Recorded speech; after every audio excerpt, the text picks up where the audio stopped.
Hello everyone, welcome back to my channel. ನೋಡಿ, ನಮ್ಮ ಗುಲಾಬಿ ಗಿಡದಲ್ಲಿ ಯಾವ್ಯಾವ ಥರ ಪ್ರಾಬ್ಲಮ್ ಇದ್ದಾವೆ ಅಂತ ನಿಮ್ಮ ಹತ್ರ ತಿಳಿಸ್ತಾ ಇರ್ತೀನಿ. ಯಾವಾಗಲೂ ಕೇಳ್ತಾ ಇರ್ತೀರಾ ನೀವು ಗುಲಾಬಿ ಗಿಡದ ಯಾವ ಥರ ಕೇರ್ ಮಾಡ್ತೀರಾ ಅಂತ. ನೋಡಿ, ನಾನು ಯಾವ್ಯಾವ ಥರ ಕೇರ್ ಮಾಡ್ತೀನಿ ಅಂತ ನಿಮ್ಮ ಹತ್ರ ಶೇರ್ ಮಾಡ್ತೀನಿ. ಗುಲಾಬಿ ಗಿಡದಲ್ಲಿ ನಾನು ಈ ಸಣ್ಣದಾಗೆ ಗ್ರೀನಿಶಾಗಿ ಮೊಗ್ಗುಗೆಲ್ಲ ಮೆತ್ಕೊಂಬಿಟ್ಟಿರ್ತವೆ ಗ್ರೀನಿಶ್ ಸೀಡೆಗಳು.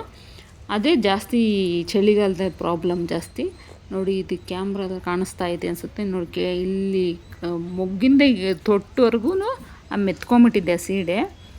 ಅವಕ್ಕೆಲ್ಲ ನಾನು ಯಾವ್ಯಾವ ಥರ ಕೇರ್ ಮಾಡ್ತೀನಿ, ಯಾವ್ಯಾವ ಥರ ಸ್ಪ್ರೇ ಮಾಡ್ತೀನಿ ಅನ್ನೋದೆಲ್ಲ ನಿಮ್ಮ ಹತ್ರ ಶೇರ್ ಮಾಡ್ತೀನಿ. ನೋಡಿ, ಈ ಮೊಗ್ಗಲ್ಲೂ ಆಗಿದೆ ಆ ಥರ ಸೀಡೆ.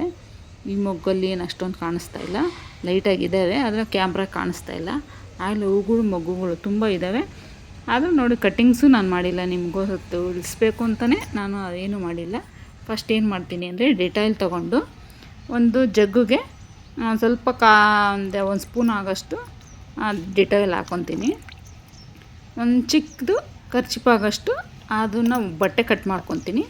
ಆ ಬಟ್ಟೆ ಕಟ್ ಮಾಡಿಕೊಂಡು ಆ ಬಟ್ಟೆನ ಅದ್ಬಿಟ್ಟು ಡೆಟಾಯಿಲಲ್ಲಿ ಆ ಮೊಗ್ಗುಗೆಲ್ಲ ಒರೆಸ್ಬೇಕು. ಫಸ್ಟು ಮಾಡೋ ಕೆಲಸ ನಾವು ಇದು ಮಾಡಬೇಕು.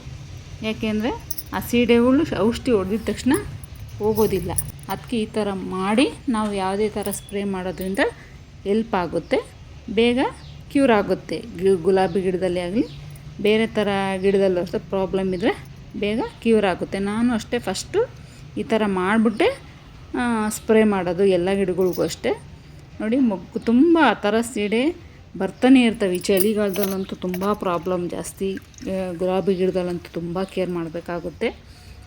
ನೋಡಿ, ಈ ಚಿಕ್ಕ ಮೊಗ್ಗಲ್ಲಿ ತುಂಬ ಇದೆ, ಅದನ್ನೆಲ್ಲ ಈ ಥರ ಒರೆಸ್ಬೇಕು. ಆದರೂ ಮೊಗ್ಗುಗಳು ಜಾಸ್ತಿ ಒತ್ತಿ ಒರೆಸ್ಬಾರ್ದು, ಮೊಗ್ಗು ಇದು ಕಟ್ಟಾಗೋಗುತ್ತೆ. ಹಾಗಾಗಿ ನೋಡಿ, ಲೈಟಾಗೆ ಒರೆಸ್ಬೇಕು. ಅದು ಒಂದು ಕೈಯಲ್ಲಿ ಕ್ಯಾಮ್ರಾ ಬೇರೆ ಇದೆ, ಒಂದು ಕೈಯಲ್ಲಿ ಕೆಲಸ ಮಾಡ್ತಾಯಿದ್ದೀನಿ, ಹಾಗಾಗಿ ಹಿಂಗಾಗ್ತಾಯಿದೆ. ನೋಡಿ, ನೆಕ್ಸ್ಟು ನಾನು ಯಾವ ಥರ ಸ್ಪ್ರೇ ಮಾಡ್ತೀನಿ ಅಂತ ನಿಮ್ಮ ಹತ್ರ ಶೇರ್ ಮಾಡ್ತೀನಿ. ಇದು ಗೋಮೂತ್ರ, ಅದು ಫ್ರೆಶ್ ಆಗೈತೆ ಗೋಮೂತ್ರ. ನೀವು 2 ಲೀಟ್ರ್ ಡಬ್ಬಕ್ಕೆ ಒಂದು 5 ml ಹಾಕ್ಕೊಂಡು ಸ್ಪ್ರೇ ಮಾಡಬೇಕು ಗಿಡಗಳಿಗೆ. ಅದು ಸೀಡೆ ಆಗಲಿ ಮೊಗ್ಗಲ್ಲಿ ಹುಳ ತಿಂದಾನೆ ಇರ್ತವೆಲ್ಲ, ಮೊಗ್ಗೆಲ್ಲ ಬ್ಲ್ಯಾಕ್ ಆಗೋಗುತ್ತೆ, ಅರ್ಧ ಮೊಗ್ಗೆಲ್ಲ ತಿಂದ್ಬಿಟ್ಟಿರುತ್ತೆ.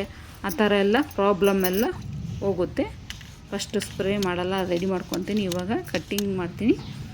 ಅದು ಡೆಟಾಯಿಲಲ್ಲೂ ಬಟ್ಟೆಯಲ್ಲಿ ಒರೆಸ್ಕೊಬೇಕು. ನೋಡಿ, ಕಟ್ಟಿಂಗೇ ಮಾಡಿಲ್ಲ, ನಮ್ಮ ವೀಡಿಯೋ ಮಾಡಬೇಕು ಅಂತ. ಕಟ್ಟಿಂಗ್ ಮಾಡಿದ್ರೆ ನೀಟಾಗಿ ಹೊಸ ಚಿಗುರಿಂದ ತುಂಬಿಕೊಂಡು ಮೊಗ್ಗುಗಳಾಗೋಕ್ಕೆ ಹೆಲ್ಪ್ ಆಗುತ್ತೆ. ಹಾಗಾಗಿ ನಾನು ಕಟ್ಟಿಂಗ್ ಮಾಡ್ತಾಯಿದ್ದೀನಿ. ಗುಲಾಬಿ ಗಿಡದಲ್ಲಿ ಕಟ್ ಮಾಡಿ ದೊಡ್ಡದಾಗಿ ಬೆಳೆಸ್ಕೊಡೋದಕ್ಕಿಂತ ಪ್ರೂನಿಂಗ್ ಮಾಡ್ತಾಯಿದೆ, ಚೆನ್ನಾಗಿ ಹೊಸ ಚಿಗುರಿಂದ ತುಂಬ್ಕೊಂತೆ. ಆವಾಗ ಹೂಗಳು ಮೊಗ್ಗುಗಳು ತುಂಬ ಗಿಡದಲ್ಲಿ ಆಗುತ್ತೆ. ನೋಡಿ, ಈ ಗಿಡದಲ್ಲಿ ಅಷ್ಟೇ ನಾನು ಕಟ್ಟಿಂಗೇ ಮಾಡಿಲ್ಲ, ಹೂಗಳು ಆಗೇ ಇಲ್ಲ. ನೋಡಿ, ಇದನ್ನು ಅಷ್ಟೇ ಕ್ರಾಸಲ್ಲಿ ಕಟ್ಟಿಂಗ್ ಮಾಡಬೇಕು. ನೀರು ಬಿದ್ದರೂ ಕೆಳಗಡೆ ಬಿದ್ದು ಜಾರಿ ಹೋಗಬೇಕು. ಇದರ ಮೊಗ್ಗು ಕಟ್ಟಿಂಗ್ ಮೇಲೆ ನೀರು ಬಿದ್ದರೆ ಗುಲಾಬಿ ಗಿಡ ಫಂಗಸ್ ಆಗಿ ಗಿಡ ಹಾಳಾಗೋಗುತ್ತೆ. ಹಾಗಾಗಿ ಕ್ರಾಸ್ ಕಟ್ಟಿಂಗ್ ಮಾಡಬೇಕು. ಯಾವತ್ತೇ ಆಗಲಿ ಗಿಡಗಳಲ್ಲಿ, ಯಾವುದೇ ಗಿಡಗಳಲ್ಲೂ ಕಟ್ಟಿಂಗ್ ಮಾಡಾಗಲಿ ಕ್ರಾಸ್ ಕಟ್ಟಿಂಗ್ ಮಾಡಿದ್ರೆ ಇದು. ನೆಕ್ಸ್ಟು ನಾ ಕಟ್ಟಿಂಗ್ ಮಾಡಿರೋ ಜಾಗದಲ್ಲಿ ಅರಿಶಿನ ಹಚ್ಚುತ್ತಾಯಿದ್ದೀನಿ. ನಿಮ್ಮ ಹತ್ರ ಅರಿಶಿನ ಇದ್ದರೆ ಅರಿಶಿನ ಹಚ್ಚಿ, ಇಲ್ಲಾಂದರೆ ಅಲೋವೆರಾ ಬೇಕಾದ್ರೂ ಹಚ್ಬೋದು. ನೆಕ್ಸ್ಟ್ ಕ್ಯಾಂಡಲ್ ಇರುತ್ತಲ್ಲ, ಕ್ಯಾಂಡಲ್ದು ಅಂಟಿಸ್ಬೋದು. ಅದು ಒಂದು ಸಲ ವೀಡಿಯೋ ಮಾಡ್ತೀನಿ. ಈ ಥರ ಎಲ್ಲ ಮಾಡೋದ್ರಿಂದ ಗಿಡಗಳು ಇನ್ಫೆಕ್ಷನ್ ಆಗೋದಿಲ್ಲ, ಯಾವ್ಯಾವ ಫಂಗಸ್ಸು ಆಗೋಕ್ಕೆ ಇದು ಬಿಡೋದಿಲ್ಲ. ನಾನು ಅರಿಶಿನ ಹಚ್ಕೊತಾ ಇದ್ದೀನಿ. ನೋಡಿ, ಕಟ್ ಮಾಡಿರೋ ಜಾಗದಲ್ಲೆಲ್ಲ ಅರಿಶಿನ ಹಚ್ಬಿಟ್ಟು ಈ ಥರ ಮಾಡಿದ್ದೀನಿ ಎಲ್ಲ ಗಿಡಕ್ಕೂ ಅಷ್ಟೇ. ನೆಕ್ಸ್ಟು ಗೋಮೂತ್ರದ್ದು ಸ್ಪ್ರೇ ಮಾಡ್ತಾಯಿದ್ದೀನಿ. ಅದು ಹೂಗಳ ಮೇಲೆಲ್ಲ ಸ್ಪ್ರೇ ಮಾಡಬಾರ್ದು. ಅದು ಹೂವೆಲ್ಲ ಒಂಥರ ಬಾಡ್ದಂಗೆ ಆಗುತ್ತೆ. ಮೊಗ್ಗುಗಳ ಮೇಲೆಲ್ಲ ಸ್ಪ್ರೇ ಮಾಡಿದ್ರೆ ಏನು ತೊಂದರೆ ಆಗೋದಿಲ್ಲ. ಹೂಗಳ ಮೇಲೆ ಮಾಡಿದ್ರೆ ಒಂಥರ ಬಣ್ಣ ಕಲರ್ ಚೇಂಜ್ ಆಗುತ್ತೆ. ಹಾಗಾಗಿ ಗಿಡಗಳು ಮಾತ್ರ ಮೊಗ್ಗುಗಳಿಗೆಲ್ಲ ಸ್ಪ್ರೇ ಮಾಡಬೇಕು. ಇದೊಂದೇ ಸ್ಪ್ರೇ ಮಾಡೋಂಗಿಲ್ಲ, ಬೇರೆ ಥರ ಎಲ್ಲನೂ ಸ್ಪ್ರೇ ಮಾಡ್ಬೋದು. ಮೆಣಸಿನ್ಕಾಯಿ ಬೆಳ್ಳುಳ್ಳಿ ಅದೆಲ್ಲ ಮಿಕ್ಸಿ ಜಾರ್ಗೆ ಹಾಕೊಂಡು ಅದು ಮಾಡ್ಬೋದು. ನೀಮ್ ಆಯಿಲ್ ಸ್ಪ್ರೇ ಮಾಡ್ಬೋದು. ಹೊಂಗೆ ಎಲೆ ಕುದಿಸಿ ಅರಿಶಿನ ಹಾಕಿ ಅದನ್ನು ಸ್ಪ್ರೇ ಮಾಡ್ಬೋದು. ನಾನಾ ಥರ ಮಾಡ್ತಾ ಇರ್ಬೇಕು. ಸ್ಪ್ರೇ ಒಂದೇ ಥರ ಮಾಡಬಾರ್ದು. ಎಪ್ಸಮ್ ಸಾಲ್ಟು 15 ದಿವಸಕ್ಕೊಂದ್ಸಲ ನೀವು ಸ್ಪ್ರೇ ಮಾಡ್ತಾಯಿದ್ರೆ ಗಿಡ ಗ್ರೀನಿಶಾಗೆ ಇರ್ತವೆ. ಯಾವುದೇ ಗಿಡಕ್ಕೂ ಸ್ಪ್ರೇ ಮಾಡ್ಬೋದು.